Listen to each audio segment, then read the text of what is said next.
It was a moment everyone fell silent. My 50th birthday party at Fleming's Steakhouse. The champagne was flowing, soft murmurs filled the dimly lit room.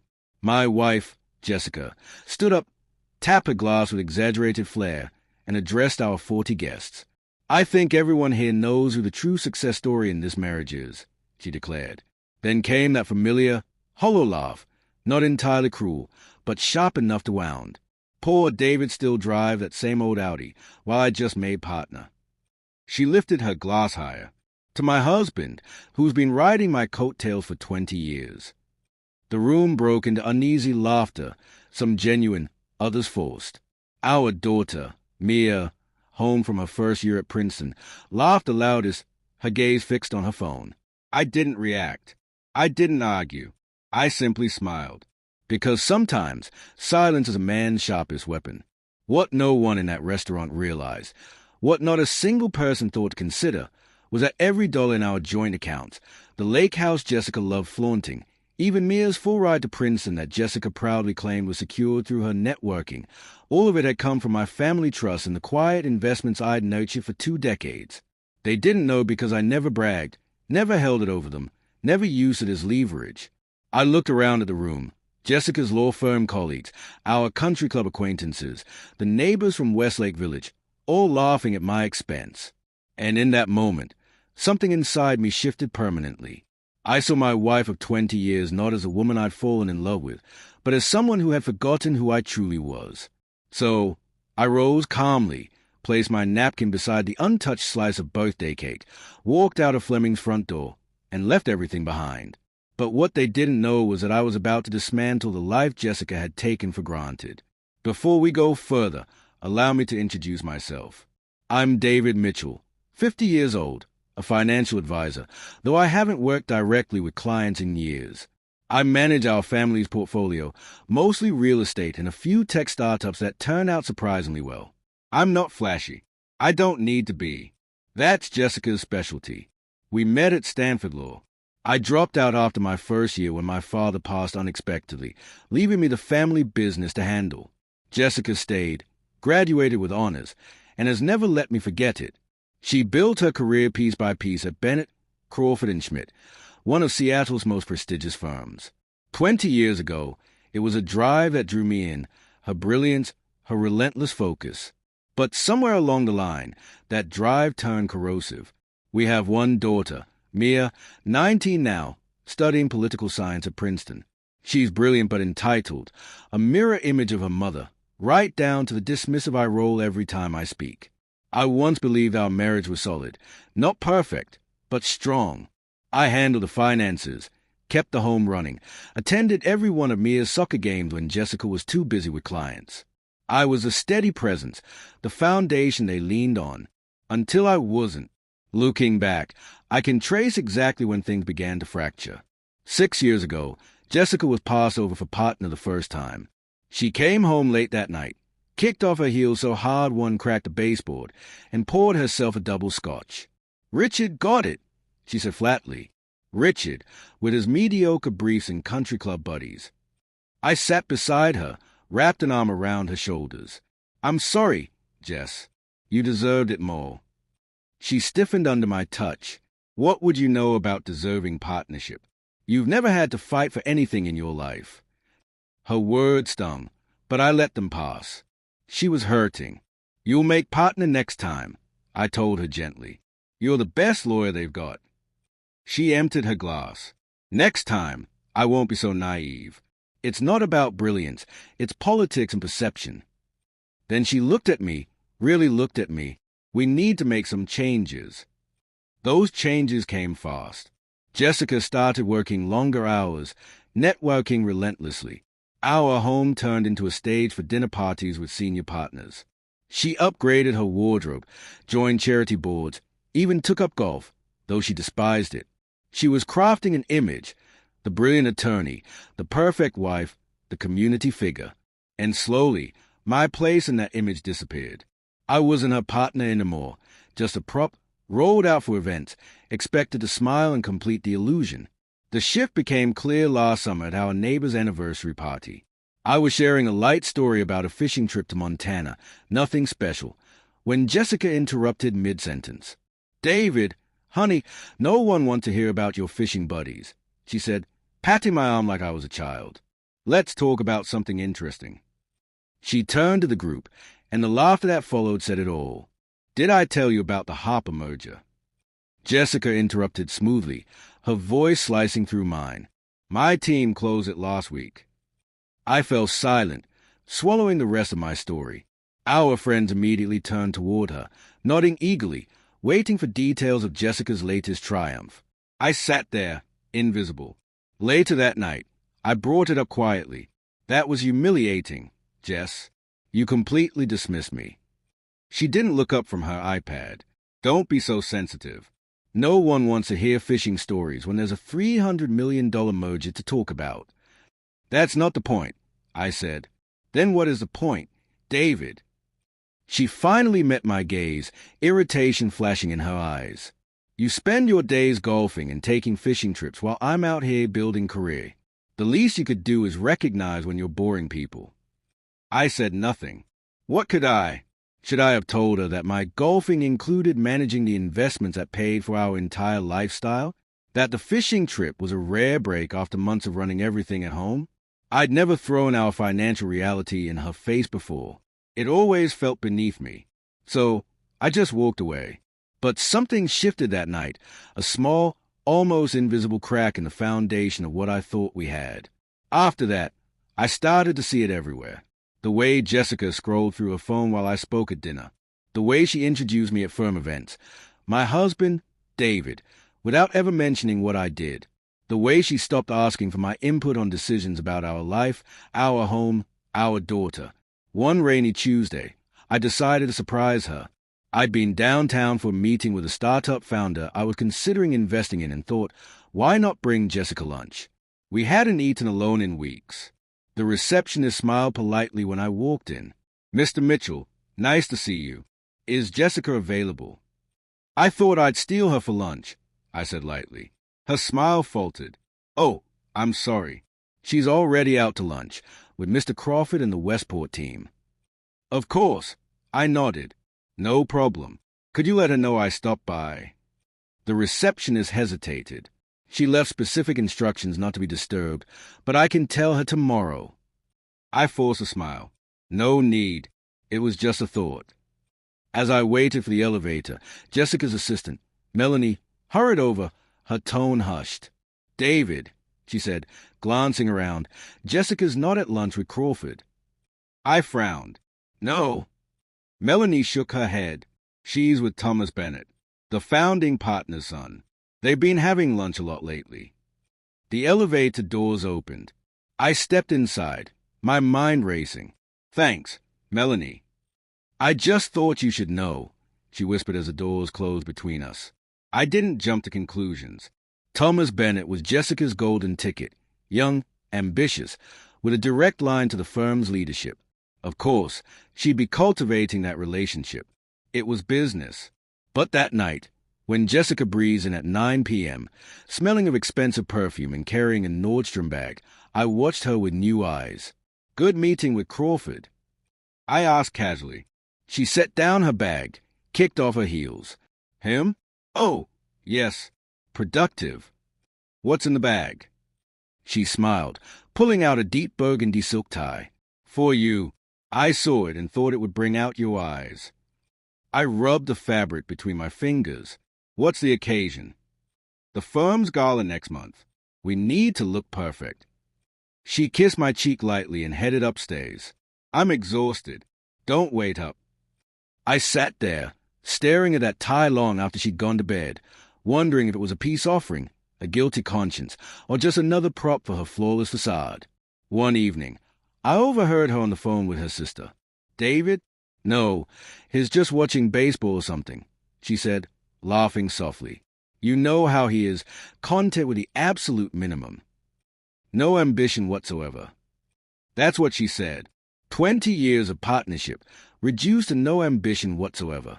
I stood there, holding a stack of phone records in my hand, feeling the weight of her words echo through me. I'd been reviewing bills, tracing some unusual charges, and in the background, My wife was casually erasing 2 decades of my life as meaningless. 3 calls to a number I didn't recognize, each one over an hour long, all made while I was supposedly out of town. I didn't confront her. Not yet.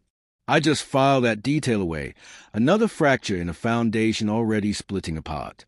But that number lingered in my head. It shouldn't have mattered as much as it did, but it did. Late that night, after Jessica drifted off under the haze of her sleeping pill, I unlocked her phone. One search confirmed what I didn't want to know. The number belonged to Thomas Bennett. 3 late-night calls, each one past 11 p.m., ending after 1 a.m. Business calls don't happen at that hour. I set her phone quietly back on the nightstand, walked downstairs, and poured myself a drink. Was Jessica having an affair? Did I even care anymore? The fact that I wasn't sure which answer hurt more told me everything about what our marriage had become. The next morning, I called my old college roommate, Alex, now a private investigator in Portland.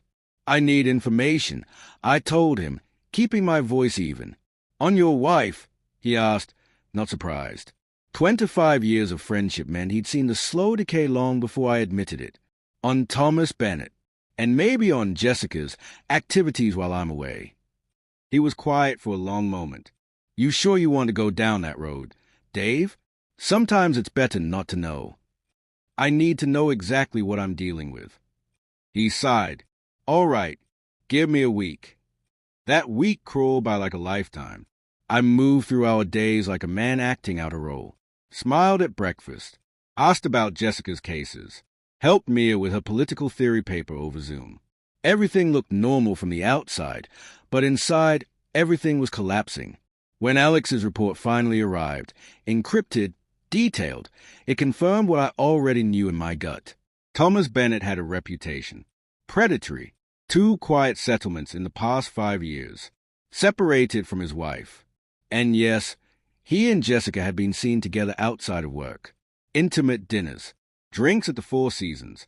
Once, entering his condo building at 10 p.m. and not leaving until morning.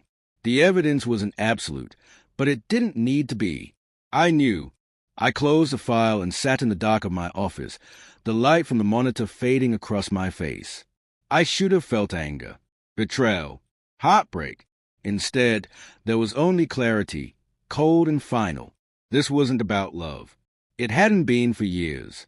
It was about ambition, control, and the story Jessica was building, one that no longer had a place for me. And Mia? She was no different. The daughter I poured everything into, patience, guidance, opportunity, had grown into someone I barely recognized. Her eyes were always on her phone. Her tone clipped. Last Thanksgiving told me everything. How's political science treating you, sweetheart?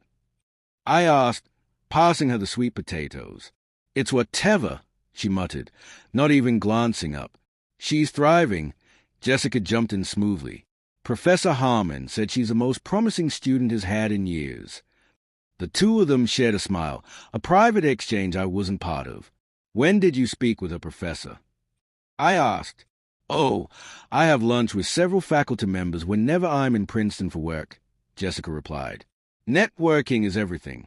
David, you'd know that if you'd finished law school. Another jab, another reminder of what she thought I wasn't. Mia smirked, her mother smirked. I got that internship with Senator Grandon. By the way, she said, still looking at Jessica, the one Mom's client recommended. That's wonderful, I said. When were you going to tell me? Mia shrugged. I just did. Jessica added smoothly. We discussed it last week. It was confirmed yesterday. I nodded, fork suspended halfway to my mouth, realizing that somewhere along the line, I'd stopped being part of their world. My fork hung mid-ear as a weight of realization sank in. My wife and daughter had built an entire world that no longer included me. They made choices, celebrated milestones, and shared inside jokes, all while I stood on the outside looking in.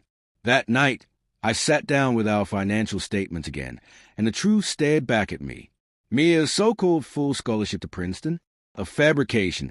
Every dollar of her $80,000 a year tuition was paid from my family trust.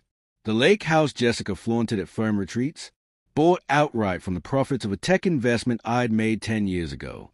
For years, I kept quiet about these things, believing that money shouldn't define our marriage, that we were equals, each giving what we could. But silence had been my biggest mistake. In letting them control the narrative, I had allowed myself to become the background character in the story of my own family. The morning after Thanksgiving, I took a long, solitary walk by the lake. The sky hung heavy and gray, the wind sharp enough to sting. My father's voice echoed in my mind, the man who built our family business from nothing, who'd once told me, "Never let anyone make you feel small, not even those you love." I realized I failed him, shrinking a little more each time Jessica dismissed me, until I barely recognized myself. That day by the water, I made a decision. I wouldn't confront her about Thomas Bennett. Not yet. I wouldn't destroy what remained of our family over something that was likely more about ambition than affection. But I would stop feeding the illusion that I didn't matter. I began reclaiming my space in small ways. I declined Jessica's invitation to the firm's holiday party and instead attended a board meeting for a tech incubator I'd been quietly funding. I moved my investment records from our shared home office to a private workspace downtown. I even arranged lunch with the dean of Princeton's political science department, not as Mia's father, but as a potential donor interested in their public service initiatives. Jessica noticed the change almost immediately. "You're acting strange," she said one December evening, watching me pack an overnight bag. "Where are you going?" "San Jose," I replied. "Meeting with a founder I'm thinking of backing." "You never mentioned this." "You never asked," I said, zipping up the bag. "The Crawford dinner is Tuesday. I told them you'd be there." "Then you'll have to tell them I already have a commitment." "David, this is important. Crawford's why I specifically asked if you were coming." "And you specifically didn't check with me first," I answered evenly. Her eyes narrowed. "What's gotten into you lately?" "Nothing," I said. "Just keeping promises I've made to myself." I left for San Jose feeling lighter than I had in years. The meeting went well, a promising AI healthcare startup aiming to revolutionize rural medicine, and I agreed to a sizable seed investment. For the first time in a long while, I felt like myself again, confident, purposeful, respected. When I returned, Jessica was distant, icy. She'd attended the Crawford dinner alone, and apparently Margaret Crawford had inquired about my absence with concern. "She thinks we're having problems," Jessica accused. "Aren't we?" I asked softly. For a moment, her mask slipped, uncertainty flickered in her eyes. Then her phone buzzed, and I knew without looking that it was Thomas Bennett. The moment vanished. "Don't be dramatic," she said, already typing. "We're fine." But we weren't. We were two strangers performing the motions of marriage. And oddly, that realization didn't break me. It freed me. Christmas came and went in mechanical fashion. I bought Jessica the diamond earrings she'd been hinting at for months. She handed me a renewal for my golf club membership, the same club I'd helped raise $2 million for children's cancer research the year before, the one she only mentioned when it suited her. "You spend enough time there anyway," she said distractedly, scrolling through her phone. Mia's gift was a $100 Brooks Brothers gift card, a token gesture from the daughter whose tuition, apartment, and every expense I quietly covered. "Thanks for the thought," I murmured, the irony bitter on my tongue. I noticed Richard elbow the associate beside him, grinning. Mia stifled a laugh behind her hand. And from the far end of the table, my old friend Jack met my eyes. His look was soft, pitying. That was the moment it all clicked into place. I had become a joke. The underachieving husband, the convenient backdrop to Jessica's story of self-made brilliance. So I smiled, not the brittle, embarrassed kind of smile that hides a wound, but the calm, knowing smile of a man who has finally seen the truth with absolute clarity. I set my napkin neatly beside my plate, stood up, and walked out. No words, no scene, just silence. Outside, the February air was sharp and honest.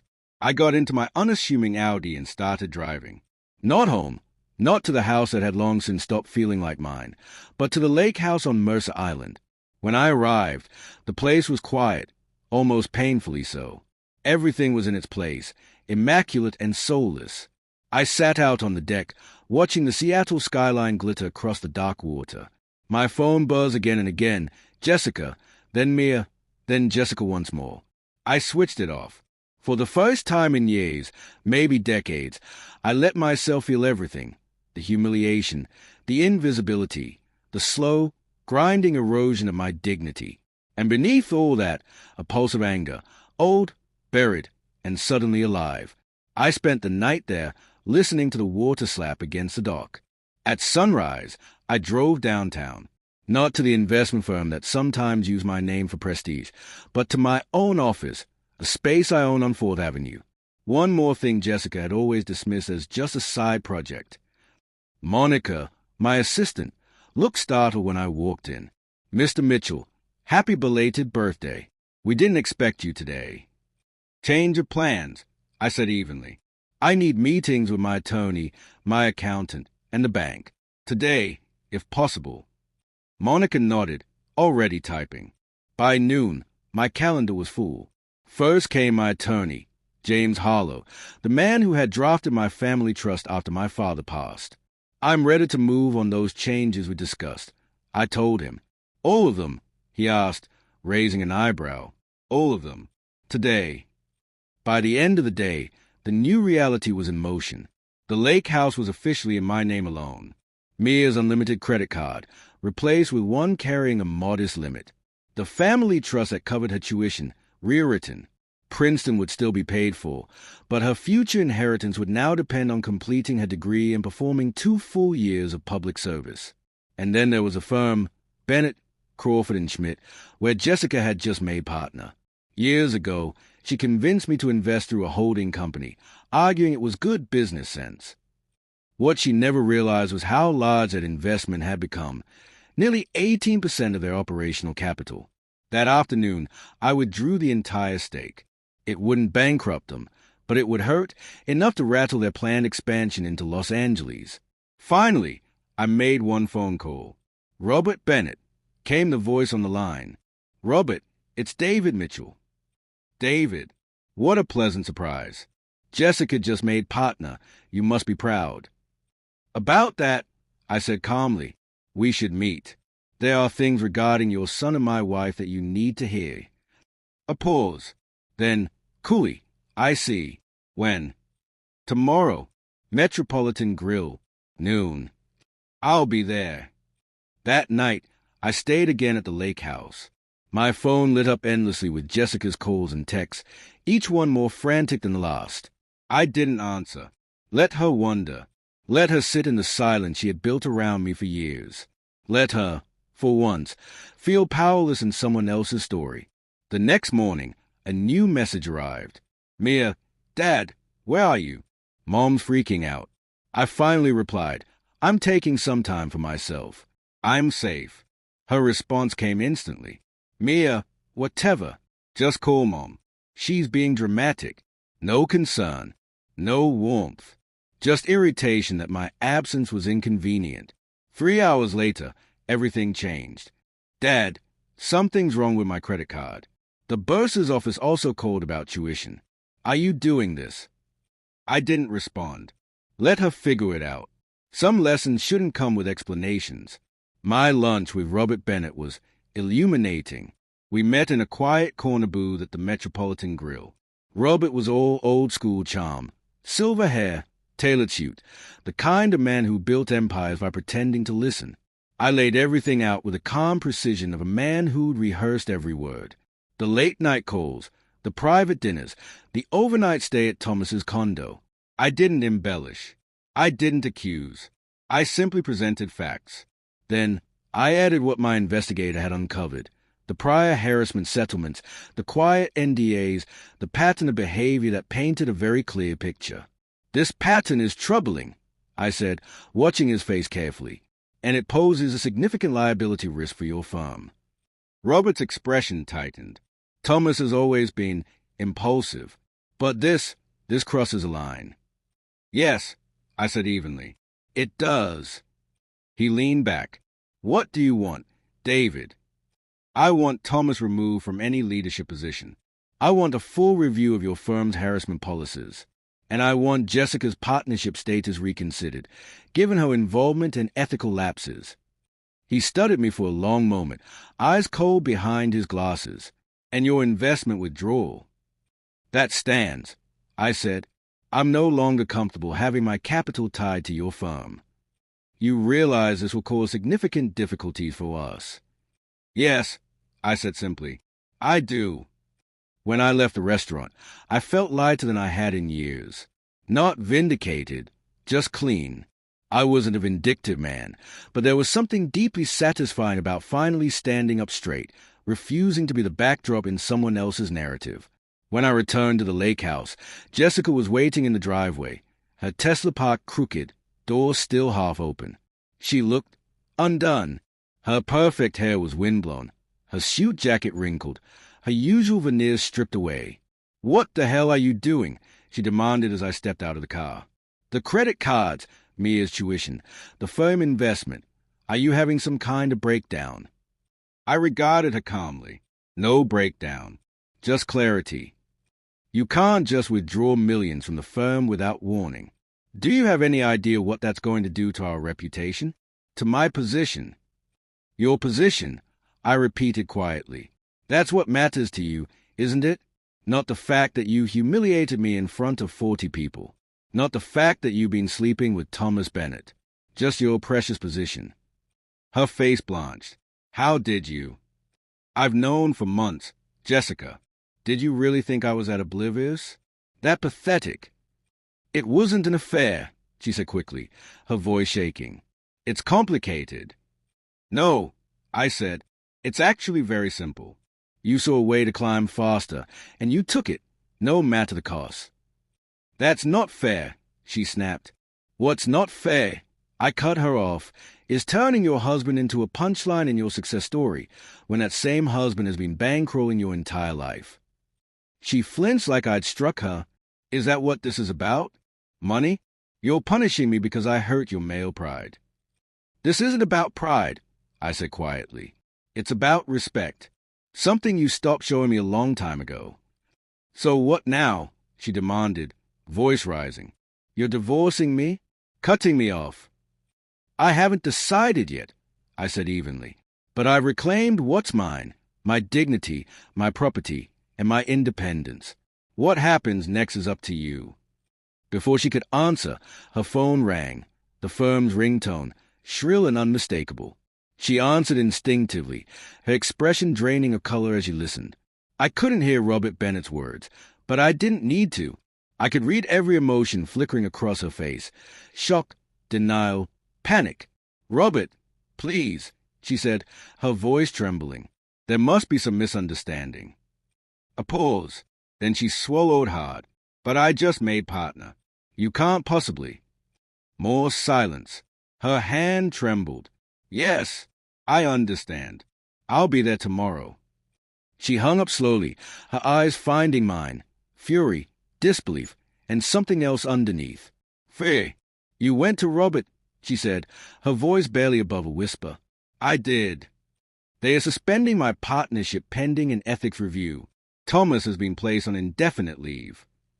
Her voice rose, trembling between rage and despair. "Do you even realize what you've done?" Jessica demanded.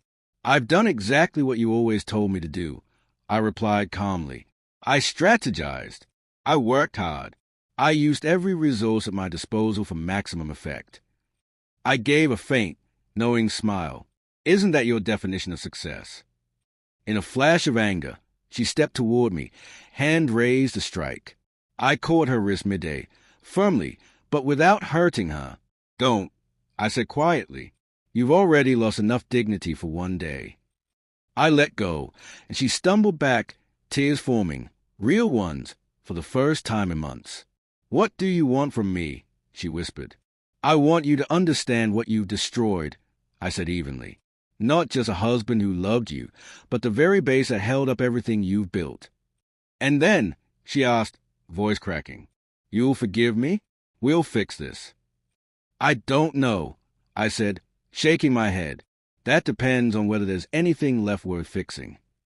3 days later, the rumors started spreading through Seattle's legal circles. Thomas Bennett's suspension, the firm's sudden review of its harassment policies, Jessica's partnership on hold. No one outside the top brass knew I had triggered it, but whispers filled the air. Jessica moved into a hotel, claiming she needed time to think. The truth was simpler. She couldn't bear to face me. The man she dismissed as passive had dismantled her career in one calculated day. Mia flew home from Princeton, confused and scared.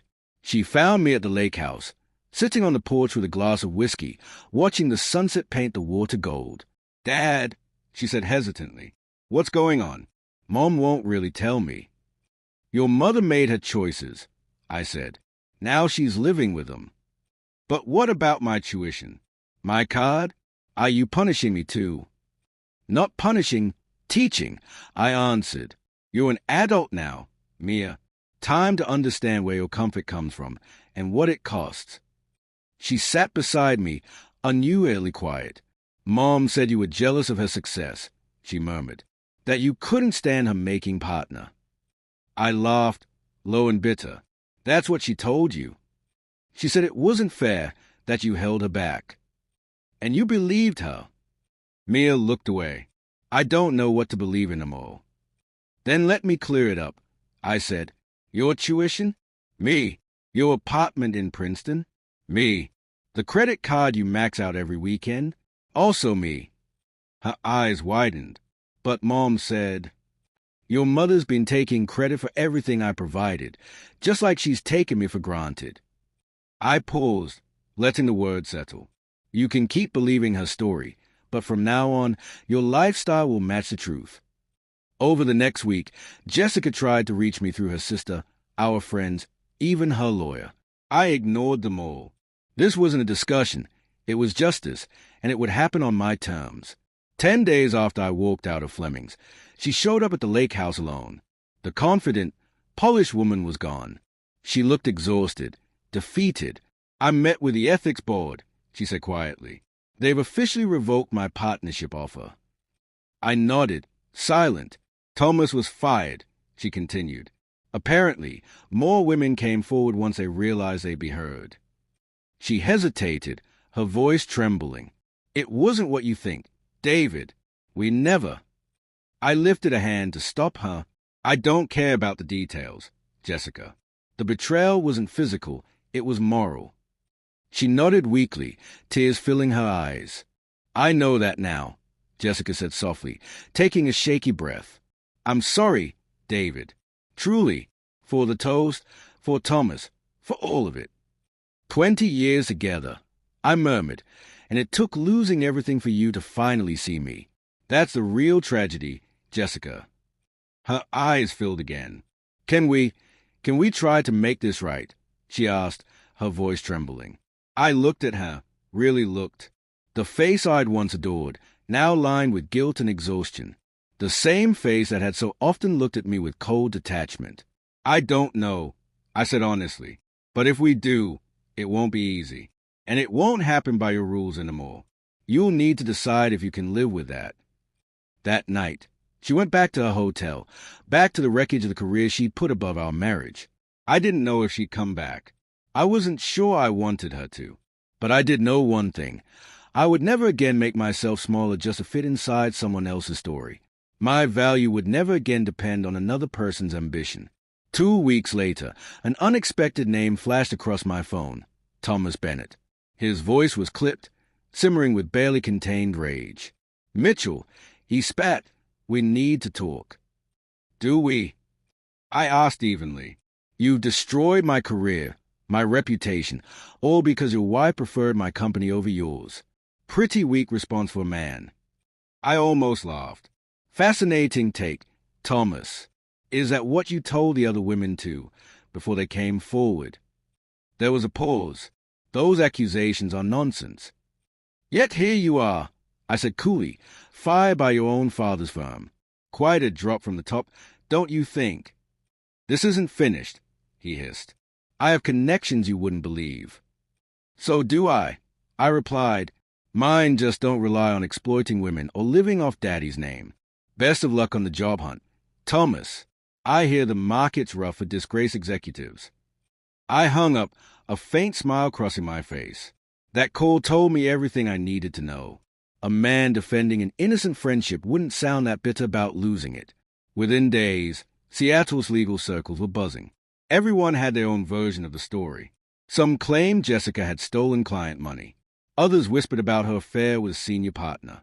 A few insisted she was planning a discrimination suit against the firm. None of it was true, but I didn't correct a single rumor. For years, Jessica had built her image while quietly dismantling our marriage. Now she could see what it felt like to have her reputation twisted by others. One evening, I got a call from Margaret Crawford, wife of Jessica's old mentor. "David, dear," she said in that syrupy voice of Hayes, "we've missed you at the club. Is everything all right between you and Jessica?" Just taking some time to reassess priorities, I answered smoothly. "Well," she continued, "for what it's worth, we don't believe any of the nonsense being said. Jessica was always so polished, so committed." "That's kind of you, Margaret." "Oh, and we'd love to see you at the fundraiser next month," she added delicately. "Just you, of course. No need to bring Jessica." I understood immediately. Jessica wasn't just losing her job. She was being erased from the social hierarchy she'd worshipped for years. The same crowd that once laughed at her clever toast was now pretending she didn't exist. It was brutal, but poetic. Meanwhile, Mia was having her own reckoning. With no more blank-check lifestyle, she was finally confronting the reality of her privilege. Princeton's financial aid office now demanded detailed scholarship forms, and her weekend trips to New York had stopped. One night, she called, voice trembling. "Dad, I'm struggling." "With what?" "Everything," she sighed. "These financial forms are impossible. My friends keep going out, and I can't. The bursar's office treats me like I'm poor." "Welcome to reality," I said gently. "Most of your classmates have lived it since day one." "But why now? Why are you doing this to me?" "I'm not doing anything to you, Mia," I replied. "I'm simply expecting you to take responsibility for your life and education," I said evenly. "Something your mother and I should have insisted on years ago." Mia's voice softened. "I found Mom crying in her hotel room yesterday. She looks awful." It was a familiar play, one I recognized from her childhood, appealing to my sympathy for Jessica to get what she wanted. "Your mother is an adult who made her choices," I said firmly. "And so are you." "So that's it?" she asked. "You're just done with both of us?" "No," I replied. "I'm done enabling behavior that diminishes me. There's a difference." By the end of the spring semester, Mia had withdrawn from Princeton, unable or unwilling to navigate financial aid and refusing to accept the modest allowance I now provided. She transferred to the University of Washington, a fine school, but not the prestigious Ivy League credential she'd once assumed would carry her into a political career. Jessica, meanwhile, was paying her own price. The ethics investigation had scorched her reputation in Seattle's legal circles, and the whispered rumors finished the job.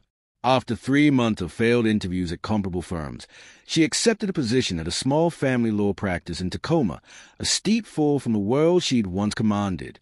She sold a Tesla, moved into a modest apartment, and began the humbling process of rebuilding from the bottom. One gray April afternoon, she appeared unannounced at my downtown office. Monica hovered uncertainly by the door until I said, "It's fine. Give us a few minutes." Jessica looked different. The designer polish was gone, no tailored power suit, no diamond studs, just a simple blouse and slacks. Her hair pulled back in a plain ponytail. Most striking of all were her eyes, softer now, stripped of that cold, calculating glint I'd grown used to. "I've been doing a lot of thinking," she said quietly, settling into the chair opposite mine. "And therapy, a lot of that too." I nodded, waiting. I thought success meant titles, recognition. "The corner office," she said.